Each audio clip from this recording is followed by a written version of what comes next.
Oh hey, welcome back. Today we're going to do something a little different, something a little off the cuff. I'm going to take a look at some PS2 games that I recently got from a thrift store and a game store in Brooklyn. Now I'm a big collector myself. I have a lot of movies and video games. This whole unit behind me is actually full to the brim with video games and movies. I'm a big proponent of physical media, and I also like to just buy games that I didn't have a chance to get when I was younger. So I buy a lot of GameCube games, a lot of PS2 games, a lot of Xbox games, all the ones that I used to look at in Electronic Gaming Monthly and just wish I had.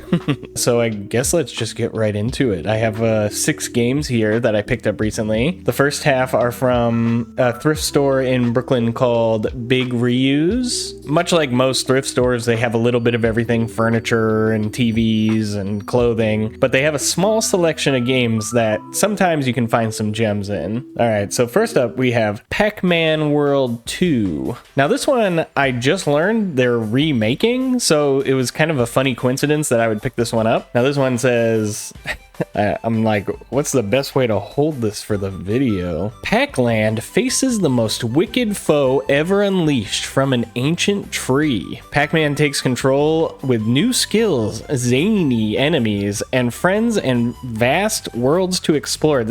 That was a real run-on sentence. Got some great art on the back here. Oh yeah, look at that Pac-Man. So Pac-Man World 2 is a platformer published and developed by Namco Home Tech. It was released in 2002 for the Xbox, GameCube, and PlayStation 2. It was also released for Windows in 2004. There was a Game Boy Advance version in 2005. Also, I had no idea there's actually a Pac-Man World 3. And apparently Pac-Man World 2 Repack, which is the remaster, will come out on September 26th of this year. So keep an eye out for that. I'm probably showing some gameplay footage over this, so have a good time looking at that. That's me capturing it on a PS2. I'm noticing on the front here he's ice skating, but is he underwater? There's fish there. You know what, Pac-Man, he can do whatever he wants. So yeah, Pac-Man World 2. I'm pretty excited to get into this one. I like myself a good 3D adventure game, and like, I don't care who the character is.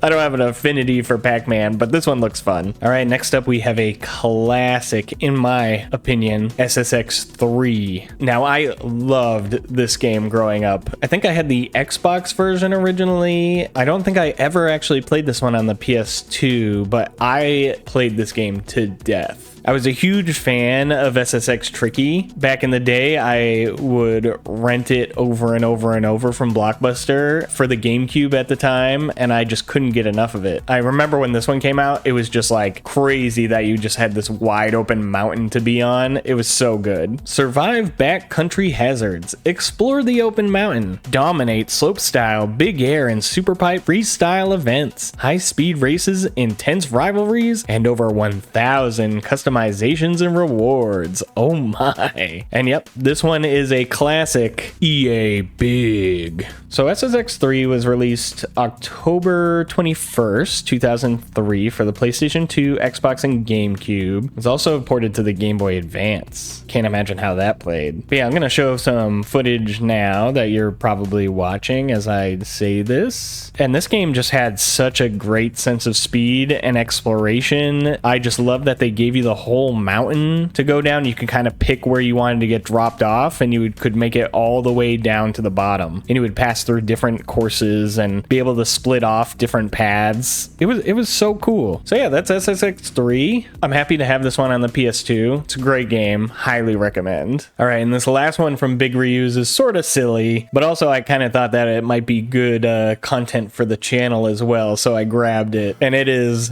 Over the Hedge, the video game for the PS2. A greatest hits, apparently. I'm not sure how it got that status. Now, I love Over the Hedge, the movie. I know it's not the best animated film, but there's something about those early 2000s animated movies like Open Season or Flushed Away that I just have such a soft spot for. Now, I've never played this one. This will be brand new to me. But it wants us to turn the town upside down, play alone or with a friend in over 30 levels of destructible environments. 30? Choose a team of 2 and switch between RJ, Vern, Hammy, or Stella. Interact with new characters and locations. Test your skills in fun and crazy minigames. It also has a Silver Honor Parents' Choice Award. How about that? And look at Hammy going fucking nuts on there. He's just about that whipped cream. So yeah, I really have no idea what to expect from this one, because it sounds like there's mini games, but then there's also like open world. Is it a 3D platformer? Is it a mini game fest? Is it all of the above? I mean, I'm gonna show some footage in a second, so we'll see. But and I'll also be playing this one for the channel because I love Over the Hedge. But yeah, let's see what are some of the facts we got on this one. So Over the Hedge, the video game, was published by Activision and was released on May 9th, 2006 for Microsoft Windows, PlayStation 2, Xbox, GameCube, and the Game Boy Advance. Apparently there was also a version for the Nintendo DS. I have a feeling that none of the original actors from the movie made it in, because it says Sammy Kirkpatrick, Madison Davenport, and Shane Baumol reprise their roles from the film as the baby porcupines, Bucky, Quillo, and Spike. But it doesn't say anything about Bruce Willis or Wanda Sykes. So yeah, this one will be interesting. I mean, even the pictures they show on the back of the box don't look great. You're going to be looking at the game itself now on its original hardware, so I guess you'll tell me how it looks. Yeah, that's Over the Hedge. I mean, I'm as excited as I can be for this one. I just thought it was funny that this even popped up. So yeah, let's move on to the next one. Now, these next few games are from the Brooklyn Game Shack down in Bay Ridge. Highly recommend this place. Fantastic selection of retro games, and the ones that they have are in impeccable condition. And even when you're checking out, they check the disc for you so that you can see for yourself if there's any like minor scratches and if you'd rather pass on it. For me, that's huge, because sometimes, especially with PS2 games, you just never know if it's even gonna run, and sometimes you can find discs where it looks like a baby took keys to it, you know? So the first one I got here, this is new to me. We got LA Rush, apparently an open world racing game. This one just piqued my interest because I'd actually never heard of it, and the cover kind of looked awesome in like a early 2000s way, where I'm like, oh, they're smashing through the Hollywood board. I mean, that's pretty cool. All right, so what do we got on this one? Pimped out, juiced up, and flying high. Your ride's been stolen. Your name has been trashed. Everything you've worked on and won is lost. But with a little help from the wizards at West Coast Customs, isn't that a real thing? You'll be geared to evade the cops and find the shortest, wildest routes to regain your title, King of the Streets. So that's fantastic. The graphics actually look great. You'll be able to tell me in a second once I start playing some of the footage back, but I really like the look of this. It looks like there's some crash cams a la Burnout. It actually honestly looks like a driver game. Like that's the vibe I get from the images they have on the back here. But I mean, crashing through the Hollywood sign, they better let you do that. If you can't do that, I'm gonna be mad. All right, what's some facts on LA Rush? LA Rush, released in 2005, is an open world racing game developed by Midway Studios Newcastle, and it was for the PS2 and Xbox. It was also ported to Microsoft Windows in 2006, and also to the PlayStation Portable, but under the name Rush, so leaving out the LA. This is apparently the fourth and final installment of the Rush series, which I had no idea, because honestly I've never even heard of this before. And it features voice talent from Orlando Jones, Bill Bellamy, Andre 3000, and Twista. Oh hell yeah, that's great. So yeah, I'm a big racing game fan, especially from this era. I love all the PS2 Need for Speeds. I love all the PS2 Burnouts. I didn't get a lot of time with these sort of weirder ones like LA Rush. I know, like Juiced. But yeah, I'm kind of excited to get into this one. You know, we got some fun graphics on the back here. West Coast Customs, LA Rush. Look at them going through that Hollywood sign. That's crazy. You can't do that.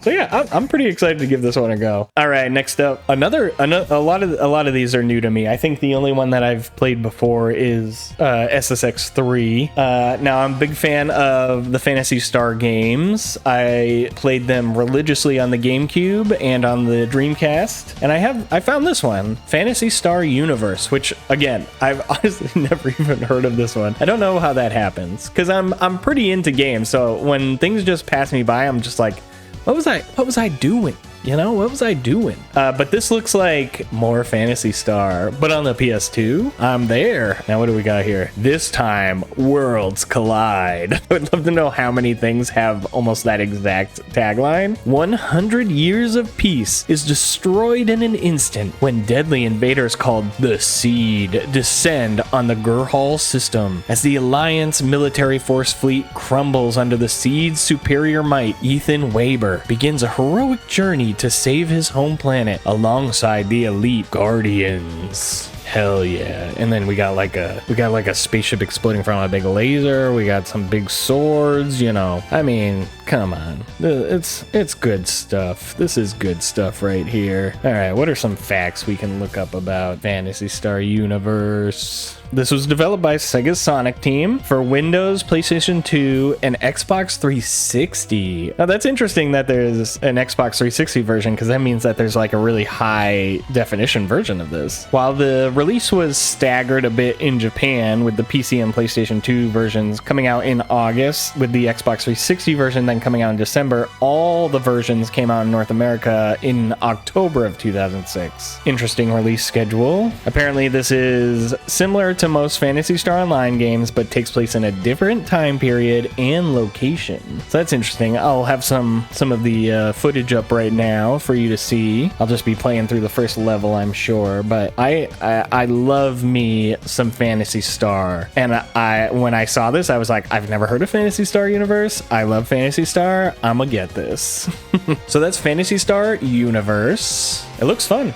I'm excited to get into that one. And then our last game for today. This one I'm very excited for. I've been seeing a lot of footage from different versions of this game, and I've never played it myself. But we got Tokyo Racer Extreme Zero, which I'm very excited for. This one is supposed to be really nice. It's supposed to have some of the advanced graphics. It takes place between 2 and Drift. This one has a novel on the back of it, but so I won't read the whole thing. No grandstands, no checkered flag, just pure head-to-head competition. When you enter the world of street racing, it's not for the trophies, it's for the rush. Race through the streets of Tokyo at up to 200 miles an hour and challenging other racers, each with their unique car and racing style, to winner-take-all competitions. So this looks great. I've seen a lot of footage of these games and they just look so fun. As a racing fan, like, I just want to race on Tokyo's highways. We got a very like basic back here, but we got some fun screens. You know, I'm about to show you some gameplay footage, so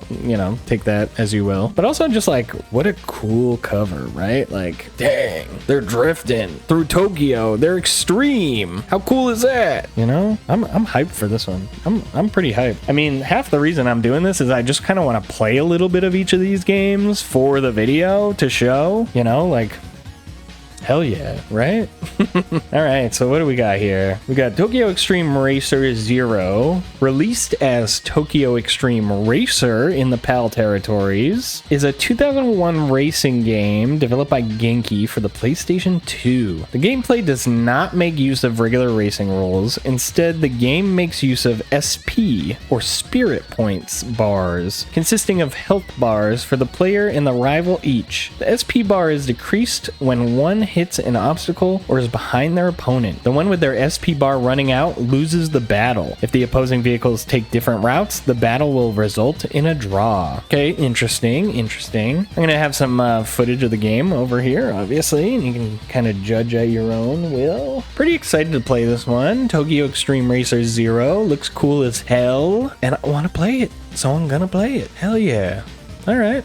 So those are some of my pickups recently. Pretty good haul, if you ask me. All of them are in great condition. Every one of them except Tokyo Extreme Racer Zero has their manuals, which is always nice. I like to have those old school manuals. So yeah, thanks for watching. Thanks for going on this little impromptu journey with me, going through some of my pickups. I hope you enjoyed some of the gameplay footage. I really love getting footage of original hardware and showing off what the game actually looked like back in the day. Emulators I love, and like they're great. I have nothing against them. It's awesome to be able to take those games and get them to run at higher resolution with smoother frame rates. But I do think it's interesting to almost document what these games really did look like back then. Low resolution frame rate stutters and all. I mean, it was part of the experience when we were younger. You know, you would remember where the lag happened usually. But yeah, this was fun. You know, if this is something you enjoyed, let me know down in the comments. I'd love to do more of these. I pick up games all the time. But thanks so much for watching.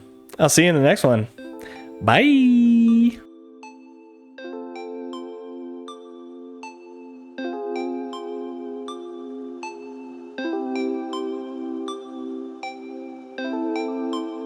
You know, it's funny, when I hold the microphone, I feel like I have to do like an announcer voice. So I like immediately just like put on this whole thing. But when I don't hold it, when I don't have to hold it, it's like I can just talk to the camera normal. So maybe I should stop holding the microphone.